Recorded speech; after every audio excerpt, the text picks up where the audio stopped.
হারামভাবে উপার্জিত খাদ্য খাওয়া যাবে না। আয়েশা রাদিয়াল্লাহু তাআলা আনহা থেকে বর্ণিত, তিনি বলেন, আবু বকর রাদিয়াল্লাহু তাআলা আনহু এর একজন ক্রীতদাস ছিল। সে প্রত্যহ তার উপর নির্ধারিত কর আদায় করত, আর আবু বকর রাদিয়াল্লাহু তাআলা আনহু আর দেওয়া কর থেকে আহার করতেন। একদিন সে কিছু খাবার জিনিস এনে দিল, তা থেকে 3 আহার করলেন। তারপর গোলাম বলল, আপনি জানেন কি উহা কিভাবে উপার্জন করা হয়েছে যা আপনি খেয়েছেন? তিনি বললেন, বলো তো ইহা কি?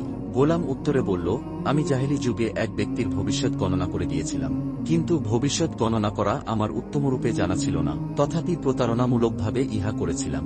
কিন্তু ভাগ্যচক্রে আমার গণনা সঠিক হল।